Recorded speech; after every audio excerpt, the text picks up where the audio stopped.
మన తండ్రి అయిన దేవుని నుండి ప్రభువైన యేసుక్రీస్తు నుండి కృపా సమాధానములు మీకు తోడై ఉండునుగాక. ఆమేన్. మీ అందరికీ శుభాభివందనాలు తెలియజేస్తున్నానండి.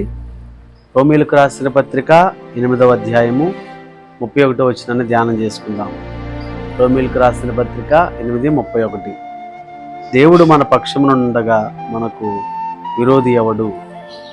దేవుని వాక్యాన్ని వింటున్న దేవుని పిల్లలైన వారులారా, దేవుని వాక్యము ఎంతో విలువైనది, శ్రేష్టమైనది, జుంటి తేనె దారుల కంటే మధురమైనదండి.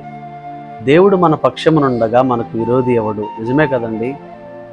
దేవుడు మనకు తోడుగా ఉన్నప్పుడు, దేవుడు మనకు అండగా ఉన్నప్పుడు, దేవుడు మనకు సహాయకరంగా ఉన్నప్పుడు మనం దేనికి భయపడే పని లేదండి. ఎందుకంటే దేవుడు మన పక్షమునున్నాడు, దేవుడు మన జీవితాల్లో కార్యాలు చేస్తాడు అనే బలమైన విశ్వాసంతో మనం నింపబడిన పరిస్థితుల్లో ఉండాలి. మరి చదవబడిన లేఖనాన్ని మనం ధ్యానం చేయగలిగితే, అపోస్తుడైన పౌలు ఈ మాట ఎందుకు ఉపయోగిస్తున్నాడు? ఎందుకంటే భక్తిహీనులమై ఉండగా, బలహీనులమై ఉండగా, పాపులమై ఉండగా, శత్రులమై ఉండగా యుక్త కాలమున యేసుక్రీస్తు ప్రభువారు సర్వమానవాళి కోసం చనిపోయారండి. తండ్రి అయిన దేవుడు తన కుమారుడైన యేసయ్యను మన కోసం బలిగా, విలిగా, అంటే ఆ తండ్రి అయిన దేవుడు తన కుమారుడైన యేసయ్యను ఇవ్వడానికి వెనుకాడలేదు కదా. నువ్వు చేసే ప్రతి ప్రార్థనకు, నువ్వు అడిగే ప్రతి విజ్ఞాపనకు దేవుడు జవాబు ఇవ్వడా? కాబట్టి దేవుడే మన పక్షమునుండగా, దేవుడు మన పక్షము నుండి కార్యం చేయడానికి సిద్ధపడుతూ ఉండగా మనం ఎందుకు భయపడాలండి? కాబట్టి ఏ విషయంలో కూడా మనం భయపడకూడదు. దేవుడు మన పక్షమునున్నాడు. దేవుని వాక్యాన్ని వింటున్న ప్రియ సహోదరుడా, సహోదరి, నీకున్న బాధను బట్టి, నీకున్న వేదనను బట్టి, నీకున్న అప్పులను బట్టి, లేదంటే నీకున్న సమస్యలను బట్టి నాకు సహాయం చేసేవాళ్ళు ఎవరున్నారు, నా పక్షమున ఎవరున్నారు అని వాపోతున్నావేమో. కానీ ఇదిగో వాక్యం ద్వారా దేవుడు మాట్లాడుతున్నాడు. దేవుడు నీ పక్షమునున్నాడు. దేవుడు నీకు సహాయం చేస్తాడు. దేవుడు నిన్ను బలపరుస్తాడు.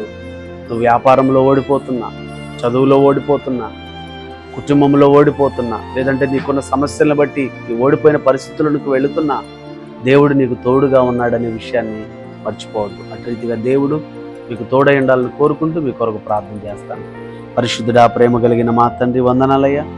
ఉత్తబడిన వాక్యము తండ్రి ప్రజలకు దీవెనకరంగా మార్చబడినట్లుగా సహాయం చేయండి.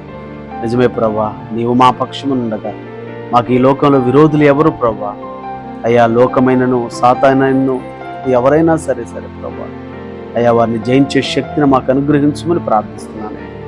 నీవు మా పక్షమునున్నారు కాబట్టి మేము దేనికి భయపడకుండా ధైర్యముగా ఉండే భాగ్యాన్ని మీరు మాకు అనుగ్రహించమని ప్రార్థిస్తున్నామయ్యా. అయ్యా, ఇదిగో నీ కుమారుని ఇవ్వడానికి వెనుకాడని దేవుడు అయ్యా. కాబట్టి మాకు సమస్తమైన ఆశీర్వాదాలు ఇవ్వడానికి సిద్ధంగా ఉన్నారు. అప్పుల్లో ఉన్న వారికి విడుదల ఇవ్వండి అయ్యా. ఆర్థిక సమస్యలతో ఉన్న వారికి విడుదల ఇవ్వండి అయ్యా. చదువుకునే వారికి జ్ఞానం ఇవ్వండి అయ్యా. మరి ముఖ్యంగా ప్రార్థన చేస్తున్నాము తండ్రి, ఎవరే శోధనలో, ఎవరు ఏ యొక్క బలహీనతలో ఉన్న విడుదల కలిగించి వారి కుటుంబంలో అయ్యా, వారి యొక్క ప్రతి పరిస్థితుల్లోనూ నీ ఆశీర్వాదం, నీ దీవెన వారికి తోడుగా ఉంచి నడిపించమని యేసయ్య నామములో ప్రార్థిస్తున్నాము తండ్రి. ఆమేన్. God bless you all.